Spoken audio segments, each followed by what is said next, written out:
Okay, so for the time travel through music Webquest, students imagine that they have traveled back in time to a certain music era and they have to gather information so that when they come back to the present day, they can tell us, their class, what it was like to live back then. So, to do this web quest, students split into 6 groups. Each group studies a different musical era. The eras are Middle Ages, the Renaissance, Baroque, Classical, Romantic, and 20th century or modern day. So, once they choose who's going to be in which group, in their groups, they choose who's going to do which task.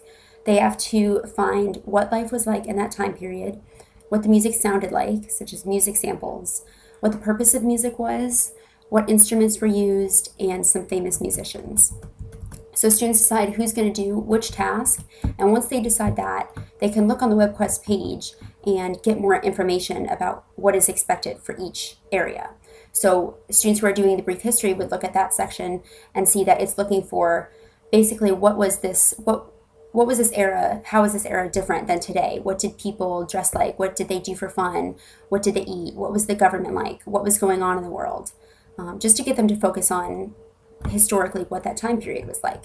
And then there are websites listed where students can go to find the information. For music samples, students go to websites to find samples of what the music was like. If they're studying the Renaissance or the Middle Ages and they can't find music samples, they can use audio or video clips of what instruments sounded like back then. And they try to describe in words what the music sounded like also, and they can find descriptions of that on some of the websites provided in the WebQuest.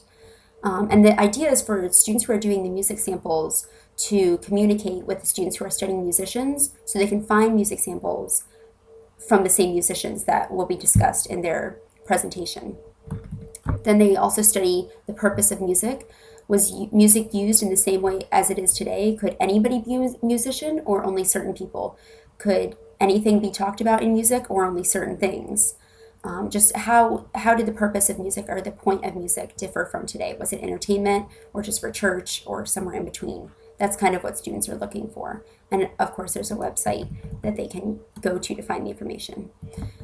For instruments, it's pretty self-explanatory. They find instruments of that time period and video or audio clips of what those instruments sounded like and pictures of what they looked like. Famous musicians, again, this is where they team up with music samples where they find a biography of at least 2 musicians they have to study. Biography of the musicians, the years that they lived, and some of their musical pieces, some of the songs that they created. And there are websites for that as well. So once students have individually found the information that they need for their presentation, they go and talk to somebody outside of the class. They can choose to either talk to the school music teacher or an employee at a music exhibit or museum in the area. If there is no music exhibit or museum in the area, the teacher can use any music person she knows, whether it be a professor, just somebody in the community who teaches music, any sort of expert on music. If they choose to talk to the school music teacher, then they schedule a time to go to her classroom and talk to her. And if they choose the music expert from outside of the school, then they decide on a day to Skype that person. And whenever they do talk to whichever person they choose, they bring notebooks so they can take notes. And they must find interesting facts about their era, any information that they're having trouble finding, and what that person would most enjoy about living in that time period or what they think is most interesting.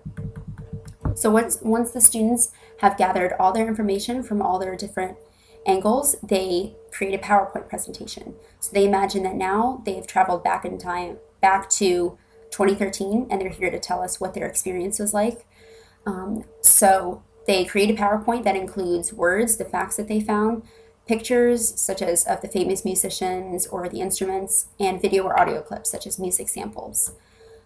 So they're here to tell us what they found, what music was like in their era, and what life was like, what they missed from living in 2013, and what their favorite parts of that era were, or any favorite music they had, or anything they found interesting. So, and they present it on the smartboard, and that's how they display what they learned.